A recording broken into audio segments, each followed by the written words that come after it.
आपण पाहताय चांगलं न्यूज। चायनीज बेदाणा आयातीवर कडक नियंत्रण आणा, आमदार अतुलबाबा भोसले यांची विधानसभेत मागणी।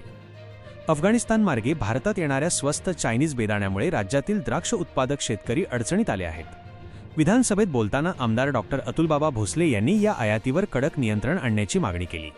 अफगाणिस्तानच्या नावाखाली चीनमधील बेदाणा भारतात येत असल्याचा गंभीर आरोप त्यांनी केला। तसेच वाढत्या उत्पादन खर्चाच्या पार्श्वभूमीवर द्राक्ष उत्पादकांना दिल्या जाणाऱ्या अनुदानात वाढ करावी अशीही मागणी त्यांनी केली।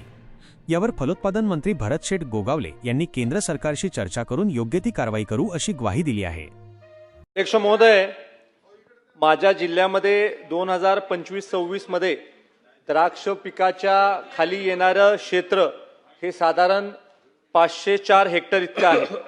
अध्यक्ष महोदय, आता सगळ्या सन्मान्य सदस्यांनी लक्षवेधीच्या द्वारे जो प्रश्न सन्मान्य मंत्री महोदयांना विचारला त्या प्रश्नाच्या अनुषंगाने अध्यक्ष महोदय मला आपल्याला एक आवर्जून आजच्या या चर्चेच्या दरम्यान सांगायचंय की एक करार हा भारत आणि अफगाणिस्तान मध्ये झाला।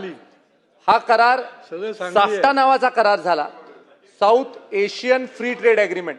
आणि या साफ्टा करारामुळे अध्यक्ष महोदय 100% ड्यूटी ही अफगाणिस्तानवरनं येणाऱ्या बेदाण्यासाठी माफ आहे।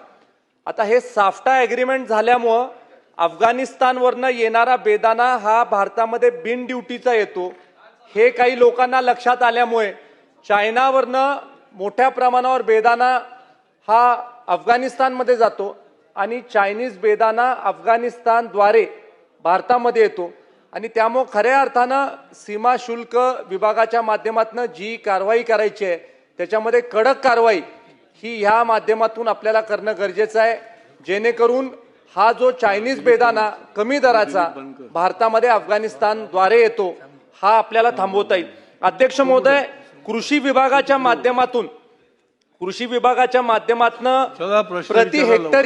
प्रति हेक्टरी 3,09,000 रुपये हे देण्यात येतात शेतकऱ्याला। आणि त्याबरोबर एकात्मक फलोत्पादन कार्यक्रम आणि राष्ट्रीय कृषी विकास अभियान याच्यामधनं 2,40,000 रुपये असे एकंदरीत 5,49,000 रुपये हे शेतकऱ्याला देण्यात येतात।